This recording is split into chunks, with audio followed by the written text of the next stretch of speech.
wave god in this motherfucker. Hey, shout my nigga Demi Tito. Song pop like I'm Iggy. All they talking about is last night like I'm Demi. Say you got. It's the godfather of Irish Drill show out my boy Demi TV. Damn ski pole for Michael Jackson.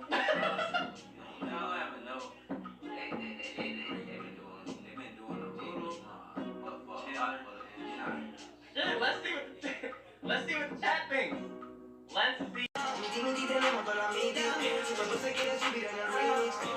Cause that nigga Demi was like, I'm king. Dean family, Dean. Today we're doing a reaction to In a Nutshell, and it's called The Last Thing to Ever Happen in the Universe. And if you're new to the channel, like, comment, subscribe, and share the video on all social media. Comment below what reaction you want to do this, and check out the original video in the description box for the road to 100K million billion, and click that subscribe button. Let's grow that as a family, as a nation. And no further ado, let's get into this reaction. Check out Dean TV Code School copies on Heat and Dribble. Support your boy. That's me. You feel me? Let's get into this reaction. The universe today is happy and healthy, with exciting things going on. But at some point, the night will turn dark. Everything that once was will peacefully sleep forever. True. But what is the last thing Things gotta develop and change and evolve. that will ever happen, and when will it be? It turns out there is such a thing, and you probably haven't heard about it. Let's travel to the end of the universe and look at the last thing. After a messy birth, our universe was a sleepy baby, warm and dark, filled with swirling clouds of hot hydrogen and helium. The story of creation is a story of this gas and where it will end up. Shortly after, the universe got busy making the first generation of stars. They were massive and lived violent lives, forging new elements, only to release most of them when they blew up.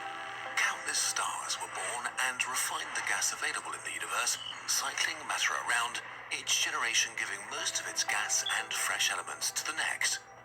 But not all gas is returned. Every time a new generation of stars forms, they also make more and more red dwarfs that burn slowly and live for trillions of years. When they die, they don't give their gas back to the universe, but turn into white dwarfs. So red dwarfs lock up more gas forever. Some more gas is locked forever in other remains of dead stars, neutron stars and black holes, which is bad as it reduces the material available for new stars.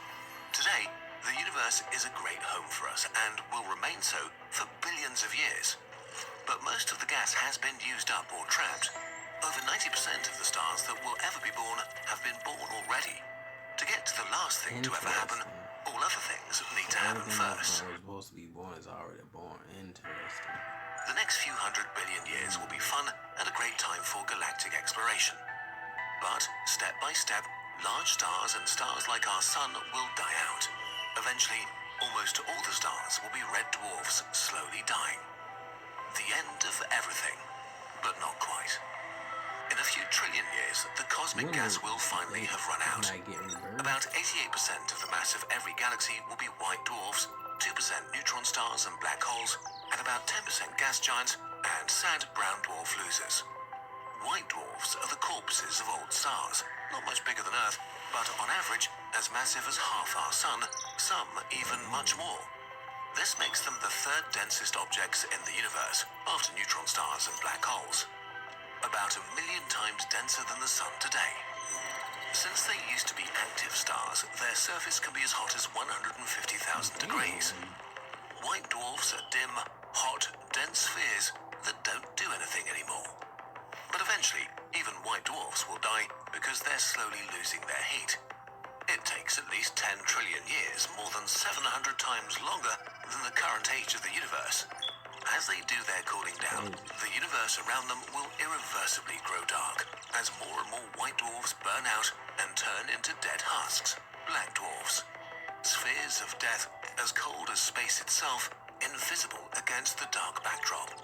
Over trillions and trillions of years, every object in every galaxy is eventually either ejected into the void or its orbit decays and it will fall into the central black hole and be destroyed.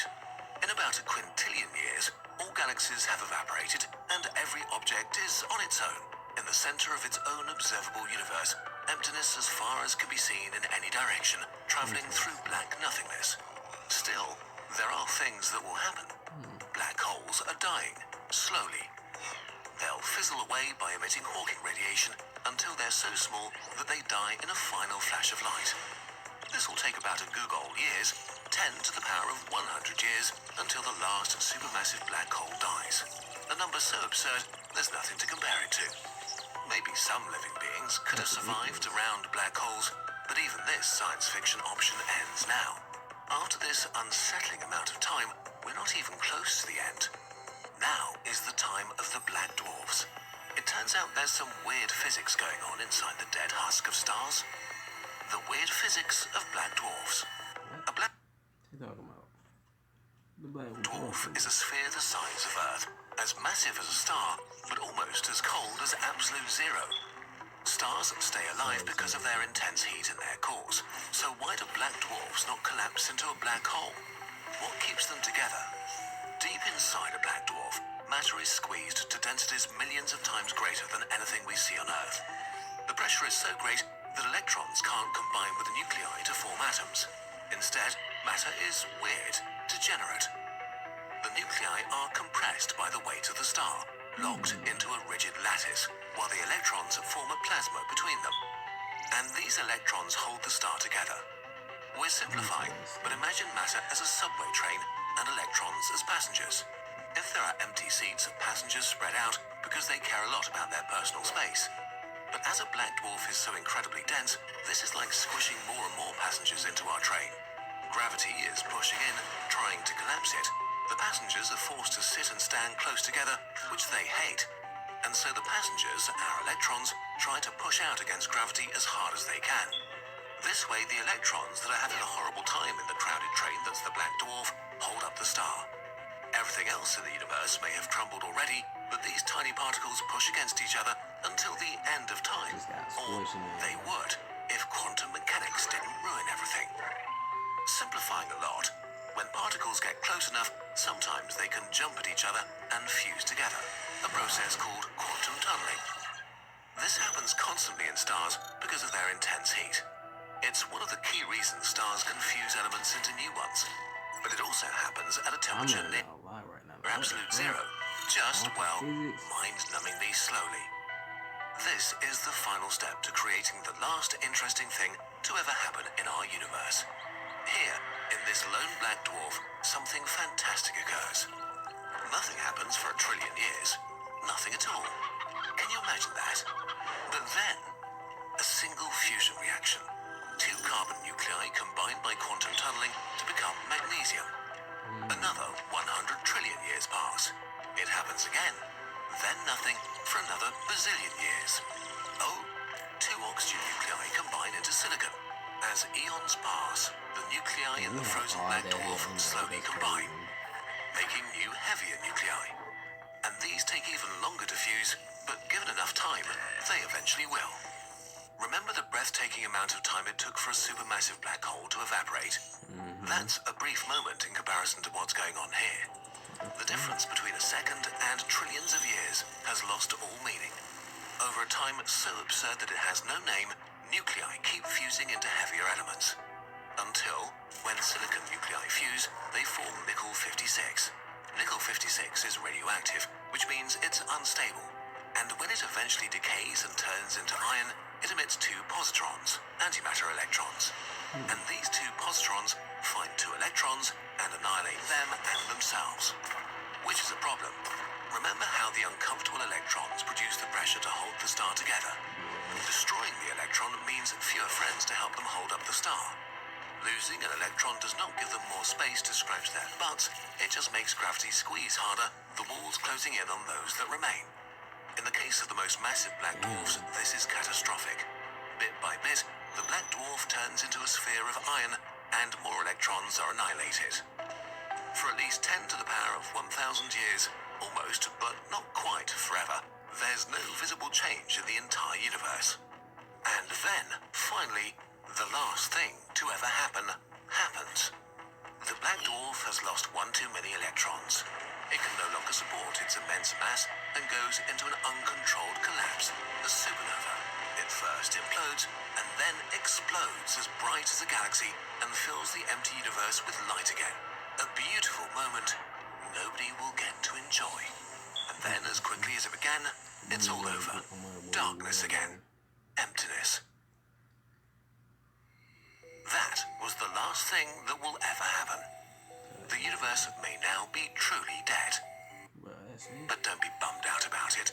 This is so far away in the future that forever hardly describes it. Today, the universe is the best place it could be for us. And you can sleep tight tonight, knowing the last interesting thing that will ever happen is forever long away. That's true. That's true. I can agree. For now, there are still plenty of interesting things to discover. And the younger you start discovering, the more you'll understand about the world we live in. Our sponsor KiwiCo helps kids get a head start there, with a range of unique crates on a myriad of STEM topics, covering science, technology, engineering, arts, got a kid, a jet, what the case may be. Insight. All Of their 2008 project with D-Nation, like, comment, As we know, subscribe, if you want to try out KiwiCo and get the best deal, Love you guys. I'm out. at kurzgesagt, we